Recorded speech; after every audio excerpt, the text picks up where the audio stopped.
Ghana Tonight is brought to you by Flamingo Paint. Superior durability, superior hiding, superior coverage, simply superior. Sasso insecticide spray and coil.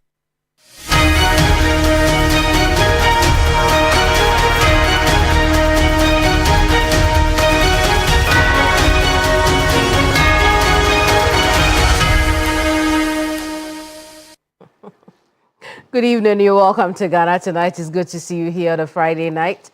I'm Keminni Amanor. Let's look at our big stories this hour. Tonight, Paul Adom-Otchere, talk show host and former board chair of Ghana Airport Company Limited, released from detention after meeting reviewed bail conditions. Tonight, the controversial contract under investigations is what is raising eyebrows. I'll explain. Also to come this hour, it's not them, it's your settings. Communications Minister defends telcos as users complain of vanishing data and no value for money. Well, also tonight, a preview of the all-important vigil for legendary music icon Charles Kwejo Fosu Dade Lumba.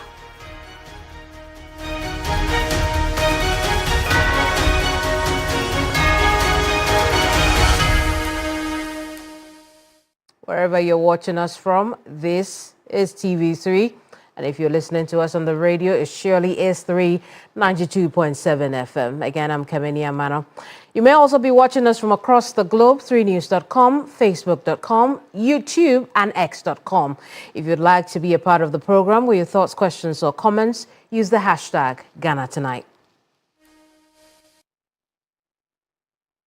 Well, and I promise tonight I will be reading some of those comments. But first, let's bring you Ghana Brief.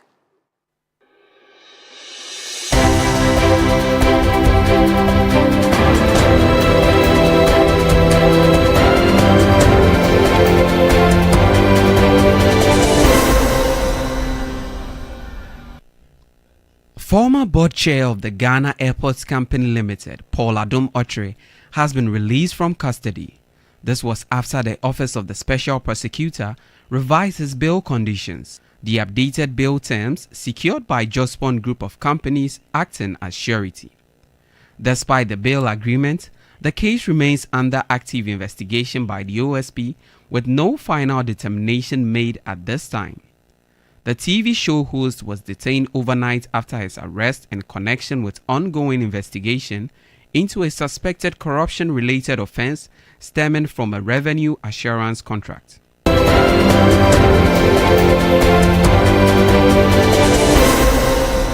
The Ghana Airports Company Limited has terminated the controversial revenue assurance contract with Evertex Logistics Limited. The termination follows months of public scrutiny and ongoing investigation by the Office of the Special Prosecutor. The Managing Director of the Ghana Airports Company Limited, Yvonne Nana Ifriye-Opare, officially communicated the termination in a letter dated July 28, 2025, addressed to Evertex Logistics. According to the letter, the contract, which was executed on December 4, 2024, will cease to be in effect from August 27, 2025.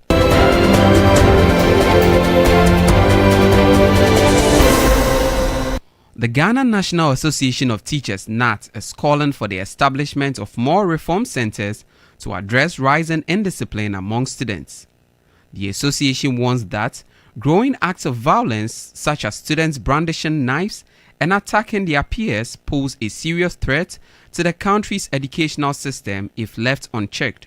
NAT's General Secretary Thomas Tanko Musa made the call in response to a recent surge in student violence reported in parts of Accra. In the olden days, your mother will ask you, who is your friend? Today, the friend is in the house through the mobile phone. When you were young, there was no phone. So when Kofi is coming, your mother will ask you, who is this man? But today, the enemy is in the house. When we were young, we have what we call akoraboni. You will be sent there. They teach you something small, and they help you to reform, and then you come back. But today, It doesn't exist. Go there and go and see what has happened to that particular place.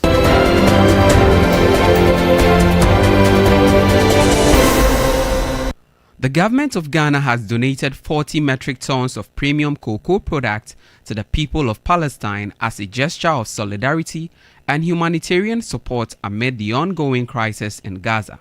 President John Dramani Mahama, who handed over the items, described the donation as both symbolic and practical, reflecting Ghana's long-standing friendship with Palestine. We also call on the Israeli authorities to open the borders so that humanitarian aid can flow into Gaza. We remain firm in our support for a negotiated two-state solution to the Palestinian question. This is in line with international law and relevant United Nations resolutions, one that guarantees the inalienable rights of both Palestinians and Israelis to coexist peacefully side by side within secure and recognized borders.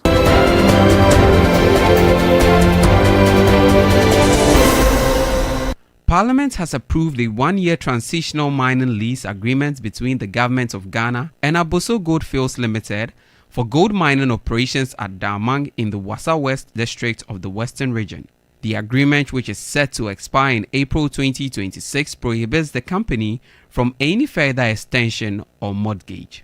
The Governor of Ghana has caused to be laid before Parliament through the Minister responsible for lands and natural resources a one-year transitional mining lease agreement between the government of the Republic of Ghana and Aboso Goldfields Limited for the mining of a gold at Daman in the Wassa West district of the Western region without the option, and I emphasize, without the option of further extension, transfer, mortgage, or any other transaction after April 2026.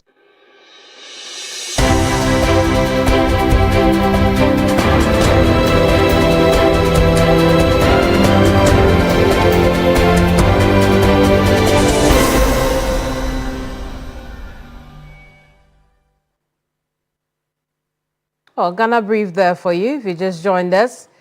It's still Ghana Tonight here on TV3 and on 392.7 FM. Let's get down to some business tonight.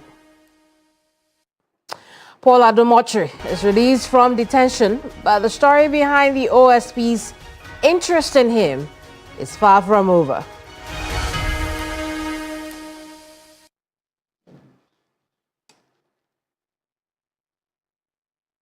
Tonight, talk show host Paul Adom-Otchere will sleep in the comfort of the bed of his choosing. That's because, like the proverbial bird, Special Prosecutor Kisi Ejabing lets Paul fly. Now, let's get down to some serious business. The Office of the Special Prosecutor announced Paul's release after reviewing his bail conditions, which we are learning include one landed property and a surety. Put a pin in that. I'll tell you a bit more about that surety. But right now, Paul's detention has remained top of the news since his visit to the OSP on Thursday. Paul, who is a former board chair of the Ghana Airport Company Limited, alongside two other staff, are suspects in a proposal of a revenue assurance contract with a company linked to SML. Yep, the same SML, Strategic Mobilization Ghana Limited, that put former Finance Minister Ken Ofori-Atta on the international fugitive list. Now, this fast-moving story has since grown multiple legs. First, the said contract has been terminated, and the Director of Strategy, Research and Communications, Samida Ako, reveals to us investigators have identified what could be a smoking gun in how Paul is connected to the contract. Take a listen.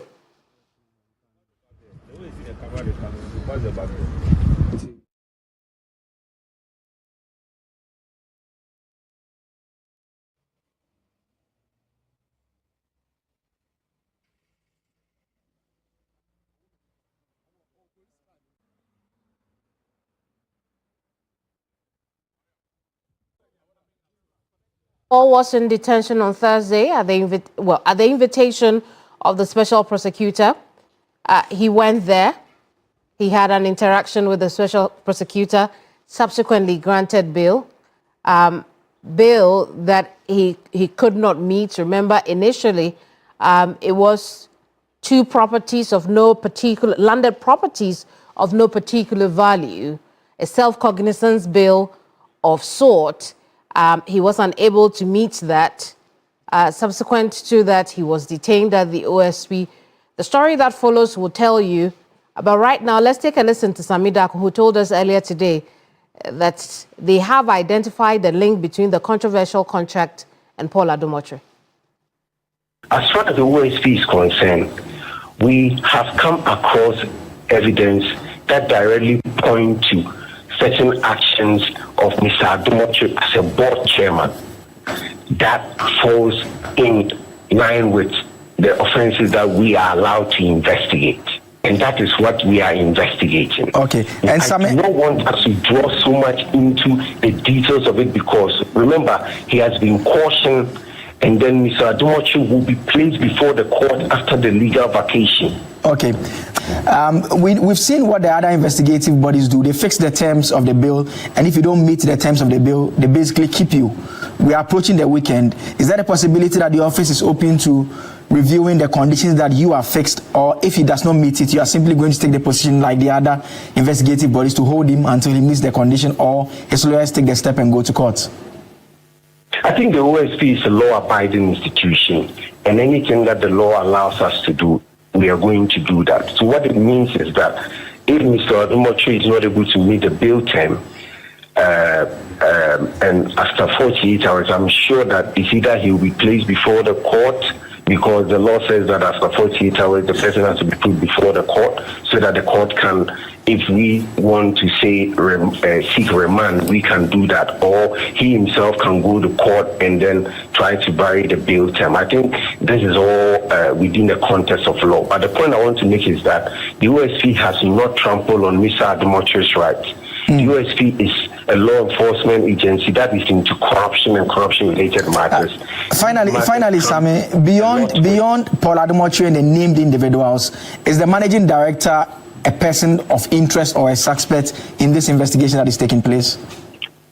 I do not even understand why the managing director's name is being bandied around by a particular group of people. The board chairman, the former board chairman, directly mentioned the name. He says that she's the one who signed the contract. The fact that he mentioned someone's name does not mean that that person may be a subject of investigation. That is he trying to defend himself. We are very professional. Directly, whether he's a subject of the investigation. That's why I'm asking you directly. We are doing our job. We know exactly what we are doing. We know the people that there is evidence against, and we know what each of them has done in the course of this investigation, and that is what we are doing. If it means that the MD of the company has to answer, the MD of the company will answer. But it is not up to the suspect to be determining, why have you called this? Why haven't you called this? Are you able to confirm to us whether she's a subject of this investigation? Are you able to tell us that? No, I'm unable to tell you that because that is not a subject that has been put out there by the office. When the office is thoroughly done and there are any other persons that the office would want to place before the court, the office is going to do that. At the moment, the person that the office has identified to be people who have questions to answer, and that we are going to be placing before court when the new legal year begins, is Mr. Adom-Otchere and the other two persons that we have cautioned so far. All right. The point I want to make to the public is that the OSP is not there to take any revenge or to abuse anybody's right. Mr. Adom-Otchere's investigation even came about as a result of the lawful search that we did at FML. That is when we got a number of information about what has happened. So it's not that somebody is sitting down and planning against other people because they've done something against the office in the past. Well, Swami Dako is the director at the Office of the Special Prosecutor. More on this story. You want to hang on with us as we delve step by step into this. Now, on the back of that, what we've just heard, we're also learning more about what could be the circumstances surrounding this contentious contract and what we're learning. Again, what we're about to tell you, we have no idea whether or not that is the basis of the investigation. The special prosecutor is conducting at this time. But we know that investigative journalist Manasseh Azuri Awene has also published, some investigative work in relation to this. And so Dennis Poberi is here with me.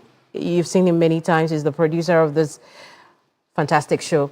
But Dennis, you have been through the investigative piece as Manasseh has published. Yeah. Compare that to the limited information that the OSP has given us. What are you seeing? Well, so you would have heard Sami Darko indicate that he did not want to go into the details of this, the fact of the matter. But we do know that as of yesterday, when Paul Adom-Otchere himself had made a live television broadcast, he mentioned Manasseh in there. So the first time we got to know that Manasseh was involved in this matter in some way was the fact that he was mentioned in that broadcast, for which he responded in a Facebook post. There he indicated he was also working on an investigative piece which was yet to be published, and parts of which he said was going to deal with this matter extensively. Today he published that. But just to put on record that we do not know whether those facts that have been put, those are the same set of facts that the OSP is working with, because the OSP has not indicated their full facts yet. Absolutely. But Manasseh says that he's been looking into this particular Evertex logistics contract, and there are quite a number of findings that he has made as an investigative journalist. Now, this is a contract that was entered into between the Ghana Airports Company Limited and this Evertex entity, which he has been able to trace to establish that has links with SML. That is so because when he checked for the email address that links to Evertex is the same email address that is for SML, and that the CEOs is the same person for both companies. I see. I mean, then let's go to the previous slide, right? When does Manasseh say the contract was awarded? Well, so from the documents that he cites, he says that this particular contract was entered into on December 4. But he says that there's suspicion that this contract probably was backdated. He says so because, according to him, when you look at the correspondence that was seeking the approval of the approval of the board to enter into this particular contract, the correspondents were far beyond the 4th of December. So, for instance, if they were seeking for an approval from the board, say, on the 5th of December, and then that correspondence took all the way to December 11, and then all of a sudden, the approval that was sought for the signing of a certain contract was dated December 14. He says there are questions about that, so it's possible that that was backdated. And he provides some context, because recall that when the new government took over office, they were concerned about post-election contracts. Absolutely. So if that contract, according to him, was entered into after the election, it probably would have been flagged. So there's suspicion that, per the correspondence together with the date on the contract itself, there's reason to believe that that contract was probably backdated. Backdated. Yes. So that's in respect of that particular one. Right. Also, how does he connect Evertex, right? Yes, Evertex. To SML? Yes. So, like I explained earlier, that when he began to do his digging into the background of Evertex, he noticed that the official email for contact to Evertex is the same as that email for SML. Then again, when he checked for the directors, he noticed that the person who is the CEO for the SML is the same name that was for Evertex. Right. So in that instance, he was able to draw a connection in there. So yes, he basically made applications to the necessary institutions and was able to draw the links and reach that conclusion. But like we said, that is his narrative, and that's what his investigation has uncovered in all of this.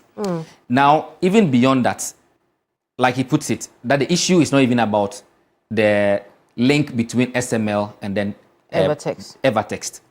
There is an issue where another company went to do a presentation before the board, for which the board was satisfied and gave approval for the contract to be awarded to. That company is called DevNext, DevNext Logistics. For some reason, DevNext did not have the capacity to execute that contract. And then the contract was then given to Evertex.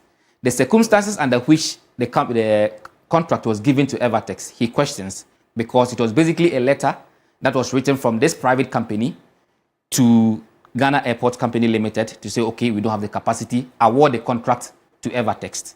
And then that contract was awarded to Evertext. Then, a person who was in Deaf Nest now finds himself to be part of those executing the contract under Evertext. And that's, again, raises red flags. I see. Also, this contract was a sole source contract, and the board gave approval for the sole source contract to go to Deaf Nest. But for some reason, after the board approval, all the other processes, including the letter that was seeking the approval, the names swapped. So it was no longer Deaf Nest, it was now Evertext. So those were some of the issues that were being raised. I see. How does this investigation, I'll let you go through the rest of your slides, but how does this investigation link Paul to Evertext and then to the GACL? Well, so Paul, we all know, was is the former board chair of the Ghana Airport Company Limited. Right. And from what this investigation showed, that there was an initial contact between him and then the company SML. Mind you, the link between SML and Evertext. Right. So according to Manasseh, at the time they released that investigation on SML itself, Paul used his TV show to defend SML. And in one of his broadcasts, he had indicated that he went to their offices and he sat with management. So that he drew the link that there was a prior contact with them before. And then according to Manasseh, he had contacted Paul if he was the one who brought them for that contract. Then the answer that he got was that even if he did, that will not be wrong because it is in line with law, that it is a board that convenes meetings and all that. However, according to Manasseh, that multiple sources within the Ghana Airport Company Limited indicated to him that Paul was the one who brought the company to do the bid for that particular job. Right. So that's how he draws the link, the fact that there was a prior contact and also multiple sources within which he didn't name, indicating to him that he was the person to bring the company for that particular contract. I see. I mean, do we know how long this company had existed prior to the contract? Well, so also the investigation also gives us some information to the fact that even though the company had existed, it had been dormant. For which reason, when you look at tax certificates... I think it had been dormant from August of 2024 when it was incorporated. Fact, yes. So even it existed in 2022, 2023. It was only in 1 year that it paid some tax, for which it meant that it was active. To revive the company. Exactly. So that in itself also raised some questions. But sounds like a shell company. That's what the investigation is suggesting. Yes, to say that the company had been dormant for some time. It was only resurrected for this particular purpose. And also to say that there's also been some findings where they made an application to or a request for information to the Institute of Chartered Accountants who regulate that space of auditing and the kind of work these people were doing. And it was a standard practice that for a company to be able to do that, they needed to have some license.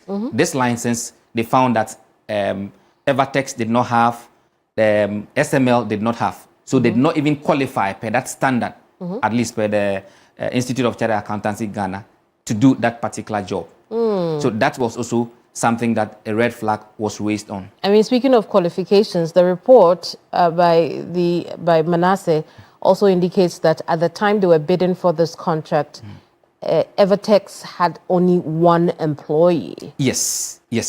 And that they also made some digging to find out that indeed there was only one employee there.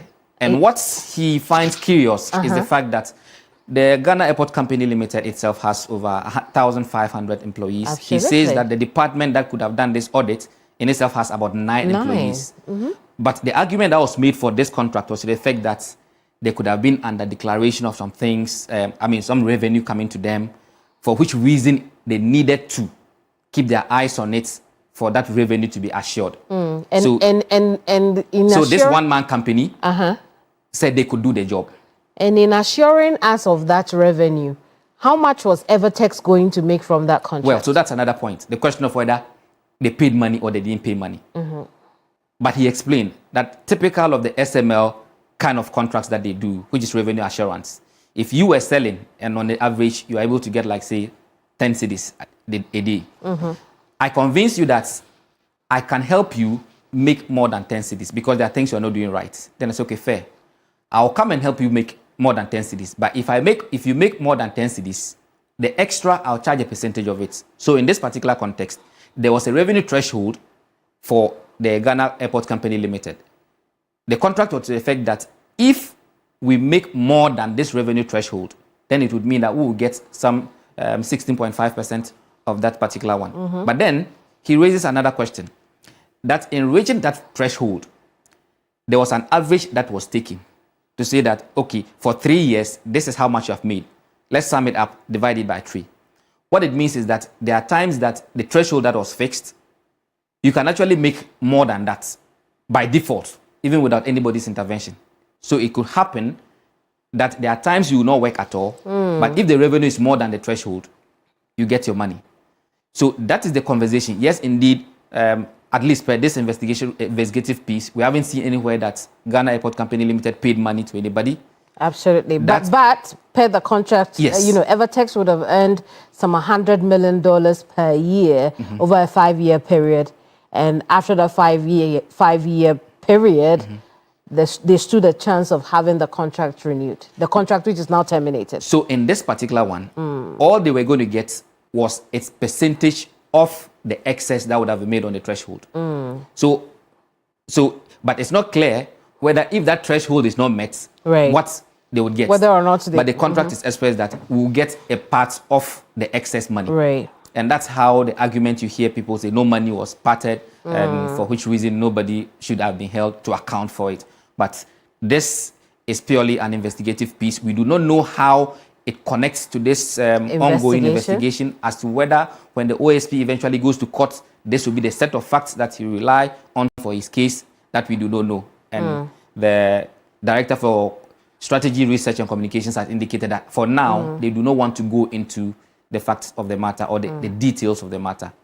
Hopefully when, because he mentioned that they will go to court the next legal year, that presupposes they will go to court somewhere in October. Then we get to know the full fact of the matter. I see. And the CEO, Evans Eduse, yes, is the same one that was held back in June. Yes, in respect of the SML and GRE.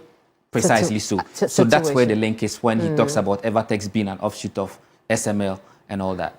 But surprisingly, so far he hasn't been named yet. No, not yet. In this one? No. Except this investigation, which we have, talked about, alleges that he's top and center involved in this. Exactly. And then again, the 2 other officers that the OSP picked up or invited yesterday, kept them in detention, we do not see them reflect in this investigative piece. So perhaps there's more to this, or there's more to the issues than we know. Because of all the names that have been mentioned in this investigative report, there were other 2 persons who were mentioned. I don't immediately recall the names. Right. But they are not... From DevNest. Yes. Right. They are not part of this investigative piece. So basically, those are the issues that we are dealing with now. An investigative piece ongoing, the OSP also pursuing the matter. Hopefully, we'll see where the correlation is and how the 2 of them. But I thought Paul was alleging that it's possible that the Manasseh and the OSP are working together on this. But he himself concedes that there's nothing wrong with that, except they do it the way it ought to be done. He feels that it's witch hunt. Well, we'll see how it plays out. Precisely. But thank you so much for bringing us those details.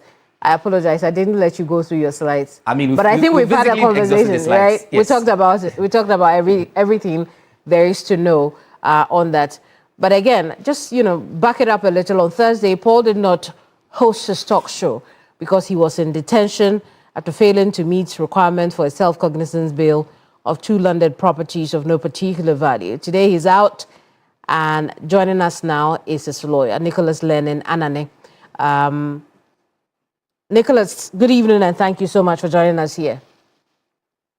Now, let's start off with the very latest, right? The fact that Paul is out tonight must be coming to you as a relief. Talk to us about that. Very good evening to your viewers. As we have maintained from yesterday, we don't think the detention was necessary in the first place.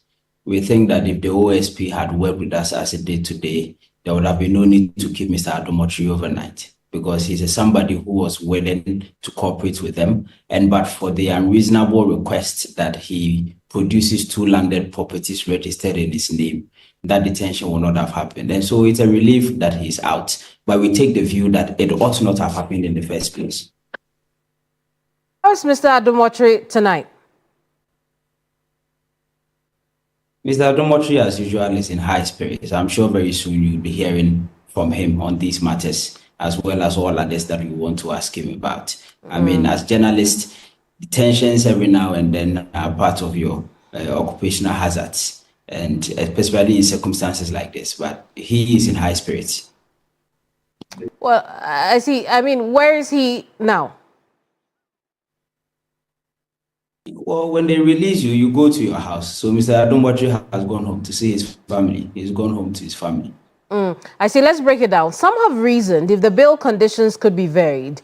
Why didn't you ask for that on Thursday as your first port of call? It is not a case that a request for variation was not made. Yesterday, when the OSP insisted, after Mr. Adom-Otchere had indicated he had no landed properties, that he should provide landed properties or be detained, we had asked for a variation of the bill, and the OSP had not yielded. And it is why we take the view that that condition that was set was calculated to detain him, because he had clearly indicated, I do not own landed property. And shortly after that, the OSP says, produce 2, else you don't go home. And that is why today we went back on the same variation, and thankfully the OSP changed his position and then saw reason in the points we were making and decided to vary the bail conditions. I think the question should rather be that if the OSP was convinced that he could secure the attendance of Mr. Adom-Otchere with just 1 surety and then a landed property, why did he insist that Mr. Adom-Otchere had to provide 2 landed properties registered in his name, else he won't grant him bail? So we did pray for the variation. It just wasn't acceded. I see. I mean, if that be the case between yesterday and today, what do you think may have caused the change of heart, so to speak? See, and I can't put any justifiable fingers on it. And it's why we maintain that we feel vindicated, because bail, as we all know it by law, it is only to secure the attendance of the accused. It is not intended to punish. And so if the OSP's real intention was merely to secure the attendance of Mr. Adom-Otchere, who had voluntarily produced himself to them for interview, who is known and was willing to appear, then there was no need to have imposed those conditions that was going to result in his detention, because he could not have given what he didn't have. So we don't know what caused the change, but we want to believe that the good voices of the people of Ghana who spoke against the unreasonableness of the conditions that the OSP had set, coupled with perhaps he also mulling over it and realizing that there's need to move away from his previous position, caused him to change. But I can't say for sure what may have done the magic for him. I see. So what are the revised conditions that open the gates for Paul? He was required to produce 1 third-party surety, that is an individual with a landed property. As lawyers, we pray the OSP, if that third party can be a corporate guarantee, because Mr. Adom-Otchere works with Metro TV, and the OSP acceded. And so the just one group of companies stood as surety for Mr. Adom-Otchere, because you know the relationship between them, and produced the landed property that the OSP required. And that was it. And if this satisfied the OSP, why was it not done yesterday? I mean, despite what you say about the special prosecutor, he's explained that it was never meant to be a punishment.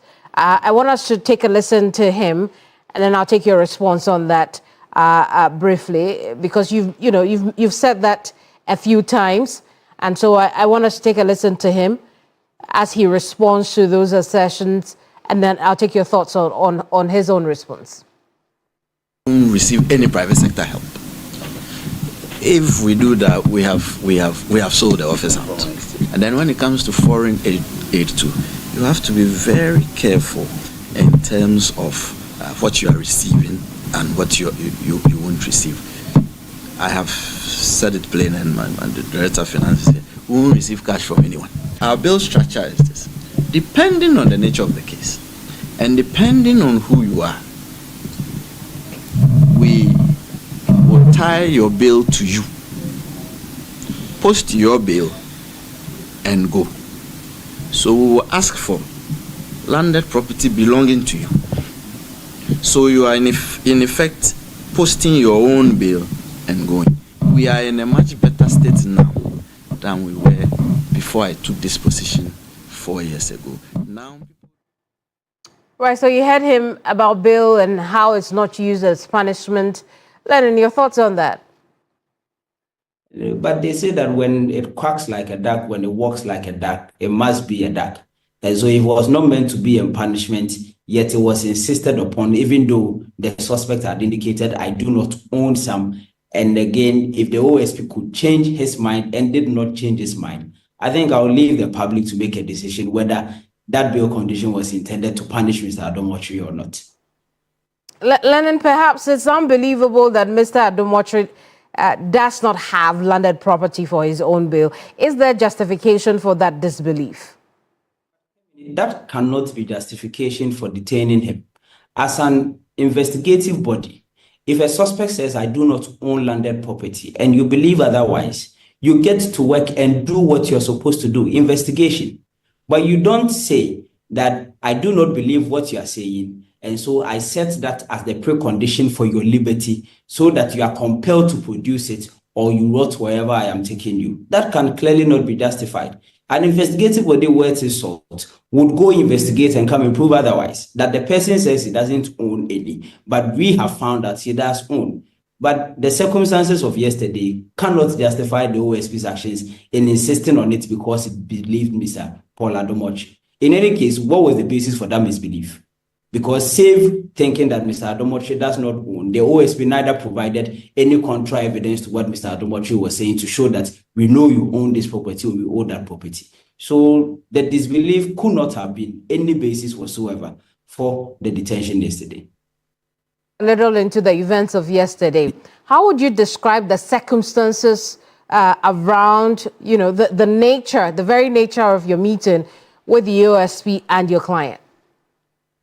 The Special Prosecutor's Office is an investigative body. When they call you, you appear, they ask questions, you answer. They give you forms, you fill. And that is exactly what happened yesterday. They asked Mr. Adom-Otchere a series of questions related to what they had invited him. He answered in accordance with procedure. He filled all the forms he was supposed to and indicated in those profiling that he owned no landed property. And then when he got to the point of discussing bail, we found these onerous conditions that were brought, even though that indication had been given. And so there was nothing out of 10 in yesterday's engagement, save the point when we were discussing bail, and out of nowhere, these preconditions came. And before we could say Jack, he had been waked away to detention because he could not meet those bail conditions. So then, Lennon, it's not one you would describe as a hostile meeting. I don't think anybody enjoys going to law enforcement. But like I said, there was nothing out of 10 about the meeting, save when they got to that point of discussing bail, when the conditions were brought and before we could say anything, he had been taken away into detention because he could not meet those conditions. Did the special prosecutor make clear in that meeting at the time you got there that Paul Adom-Otchere is a suspect? We appeared after the investigations, after the conversations. He was cautioned. And the essence of caution is to say that we are investigating you for some offenses, and that by law makes you a suspect automatically. And so by those acts, the OSP had notified him that he was a suspect as far as these matters were concerned. But then again, the matters, as the OSP itself indicated in this release yesterday, are still being investigated. In fact, today we are getting developments on the story that suggest that after all, this whole endeavor may be much ado about nothing.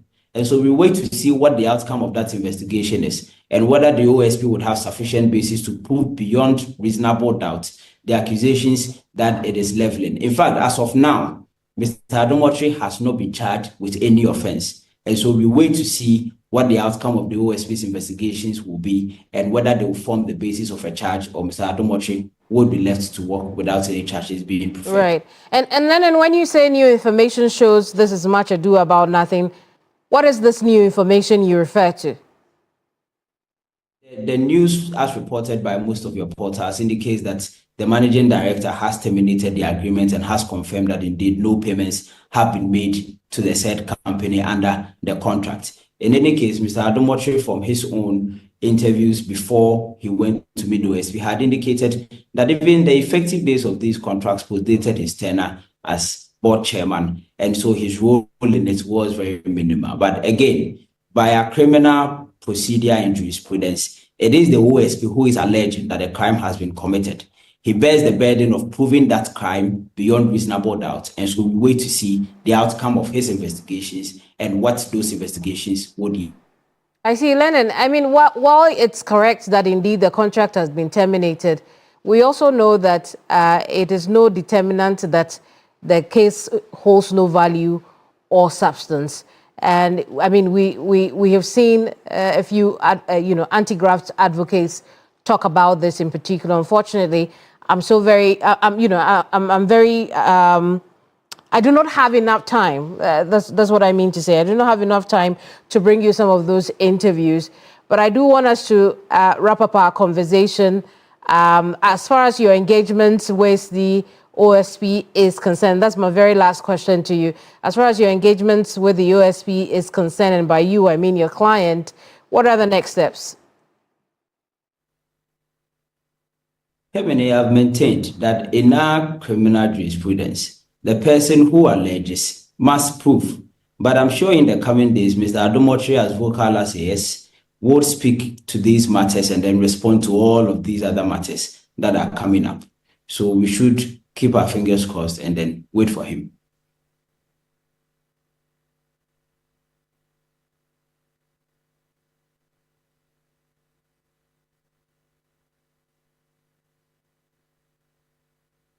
Right. So, I mean, what are you and your client expected to do as far as the OSP is concerned? Once a week. Reporting to the Office of the Special Prosecutor? It would appear we have lost Lennon at this time, but it seems to me that Mr. Adom-Otchere will now report to the Office of the Special Prosecutor once a week, after posting bail. That is the condition of his release at this time. But this story, as we have seen it, is continuing to grow legs. Much more of it will come up in subsequent broadcasts, especially tomorrow on Key Points. But let's turn attention to other issues of concern as we wind down on Paul Adom-Otchere's release. Now, it's here, then it's not. Tonight, we dig down device settings and data vanishing acts. Could your settings be the reason, is the question.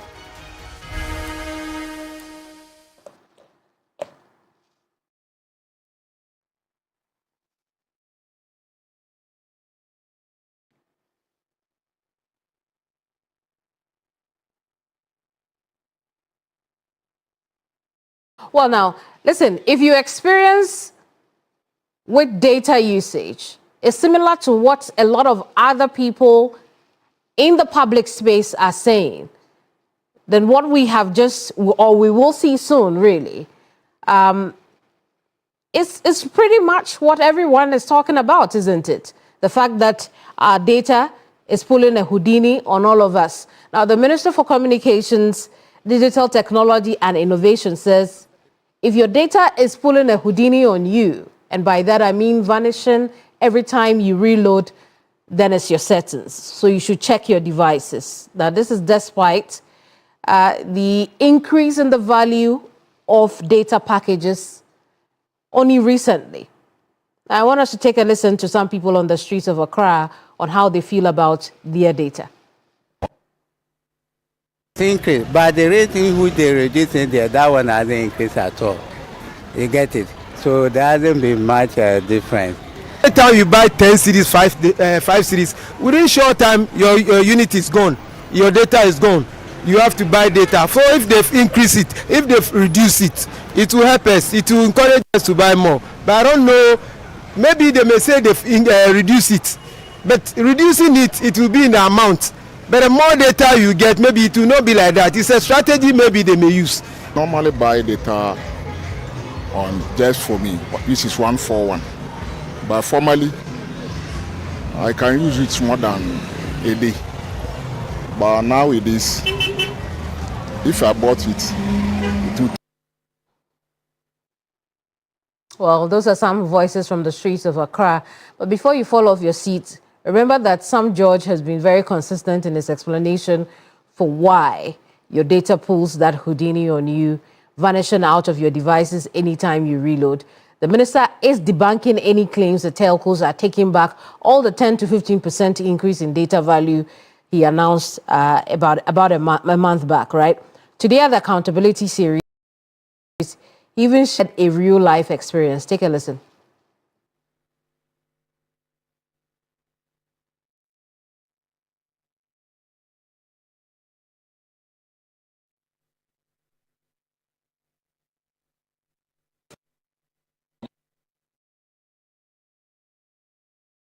That has become topical of data and data running faster and disappearing. Let me be clear. My fidelity and that of the ministry and the government of President Mahama is to the Ghanaian people. Our interest is the best interest of the Ghanaian people. However, these are technical issues that we would only be able to act on the basis of evidence and not sentiments. I have seen a number of complaints on social media, and I've set up a specialized task force at the NCA and at all the mobile network operators to deal with these complaints. Let me state on the record, every single one of the complaints that have been referred to the team have been investigated, and all of them have proven that it is user settings and user behaviors that have affected the use of their data, and that there has been no price tampering. Oh, but the question is, to what extent could your device settings be the reason for such complaints en masse? I'll tell you when we come back. Don't go away.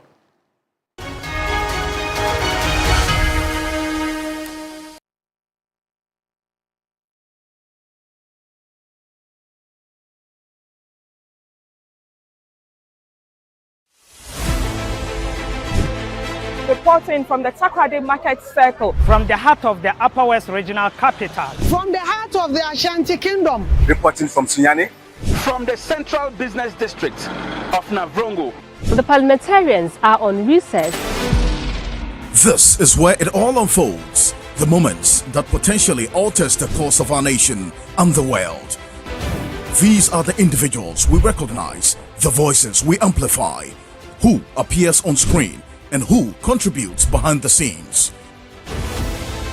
With professionalism at our core, we bring you news you can trust, impact journalism that makes a difference. This illustrates how diverse perspectives enhance our strength and reinforces our mission.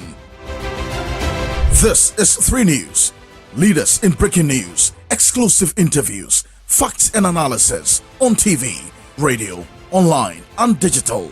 3 News, first in news.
Welcome back. It's still Ghana Tonight here on TV3 and on 392.7 FM. I'm Keminni, Amanor. Let's dig down into that Houdini data story. Apia Kusi Adomako is Regional Director for CAS International. I'll get straight to the point, Apia. Could your data settings affect how you consume your data? Okay. Good evening and good evening to your viewers of TV3. Indeed, your data setting can affect how you consume data.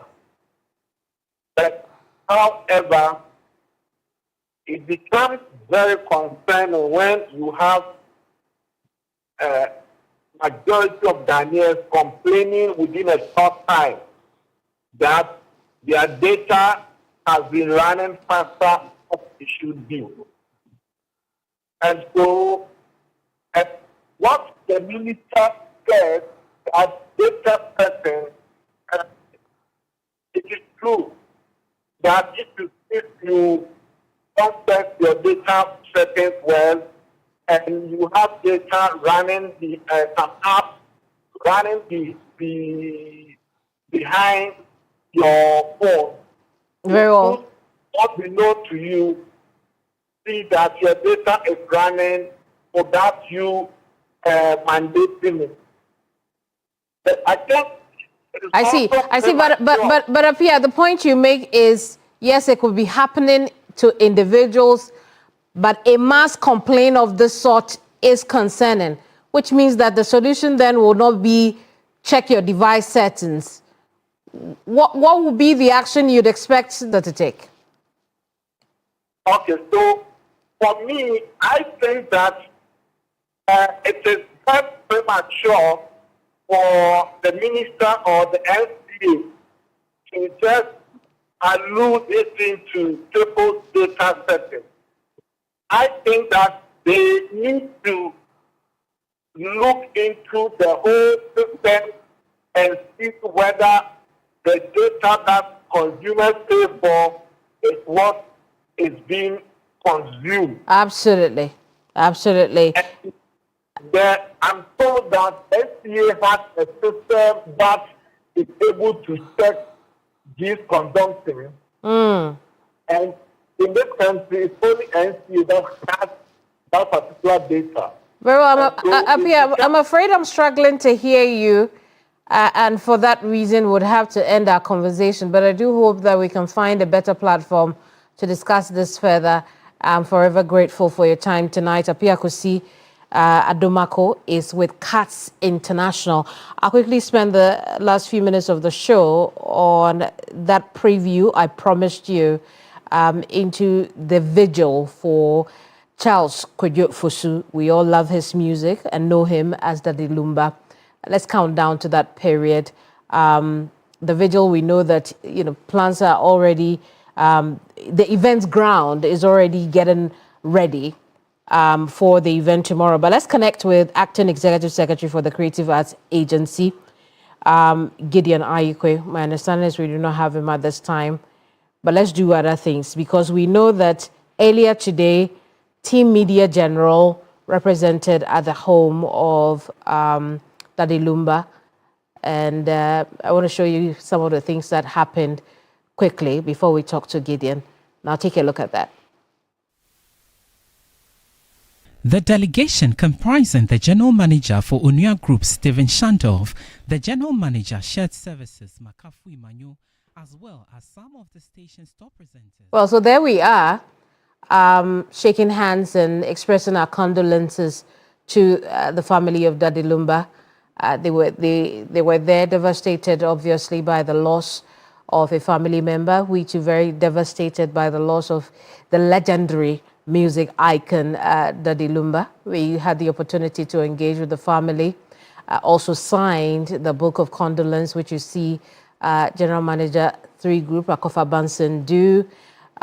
We also spent some time sharing our thoughts on the life and how affectionate we are towards the brand, Daddy Lumba. So there we are. Perhaps we should take a listen to a few just before hopefully we can connect with Gideon Aikwe. And I can tell you that when we initially spoke with Gideon, Gideon was already at the venue.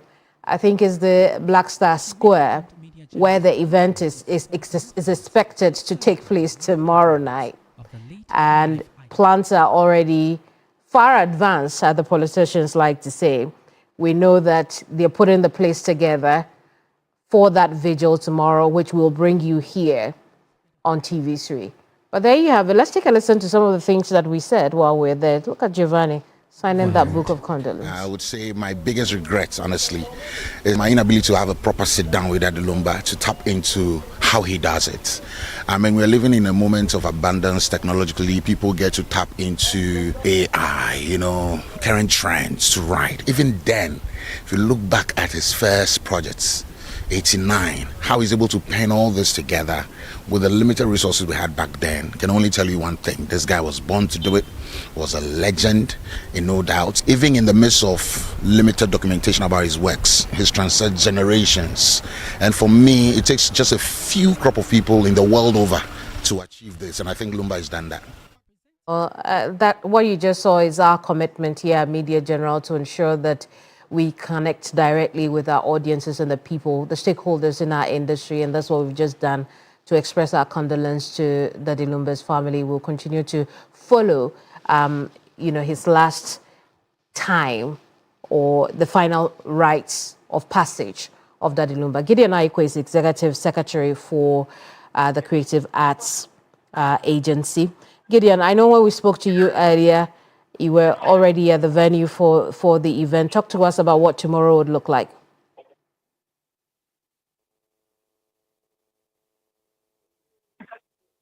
Hello, Gideon. Can you hear us? Well, I was hoping to reconnect with Gideon. It's been a whole very long time. Well, Gideon, you can hear us. Great. Once upon a time, perhaps the roles would have been flipped. But you are on the other side now. It's good to connect with you again. It's a pleasure. It's always a pleasure. Keminni. Absolutely. Let's talk about tomorrow. What's it going to look like? Yes, we're looking at quite a solemn but memorable occasion. And yes, indeed, there's an icon that we would all miss. And so we must do something that would leave an established or an indelible impression on the minds of Ghanaians. Is this event open to the public? What should members of the public know if they're coming over? Well, when you're coming, you should be in all black. And your ticket to the place is your candle. So get a candle, and if you can afford more than one candle, bring another one so you can share with another person. So our hashtag is bring a candle, share a candle. What time does it start? It starts at 6 o'clock and ends at 10. I see. Yes, 6 to 10, yes. And we're expecting to have it begins with the pouring of some libation and what we call the traditional prayers, and then Christian prayers, and then we'll do some spoken word poetry here and there. There will be choir performances, and also some artists will come and perform in that order. So it's going to be a blend of everything music. And then at the point, we'd ask everybody to light the candles. The lights will go dim. We would only have the candles projecting. And that's going to be symbolic because we're going to sing along one of Lumba's tracks. I see. So, as we wind down, what's your favorite Lumba song? My favorite? Yes. Obia Tomesubo. Oza. That means, hey. I see. Pleasure talking to you. Thank you so much for joining us tonight. Thank you for having us. Everybody join us tomorrow. Let's enjoy the gentleman. He's an era that cannot be filled. Indeed. And we'll be there with you as well. Thank you so much. Gideon Aikwe is Executive Secretary for the Creative Arts Agency. It's time for us to go, and I hope that I'll see you same time here next week. But remember that Key Points comes your way at 7 a.m. here. Alfredo Kansi and his panel will be here to discuss the week's biggest stories. As you know it already, 7 to 11, all eyes, all ears will be here on TV3 and on 392.7 FM. I am Keminni Amanor. On Sunday, I'll come your way with hot issues, another riveting experience with the Roads Minister, Kwame Agboja. You want to hear what's happening with the road in front of your house. Bye-bye. Ghana Tonight is brought to you by Flamingo Paint. Superior durability, superior hiding, superior coverage, simply superior. Sasso insecticide spray and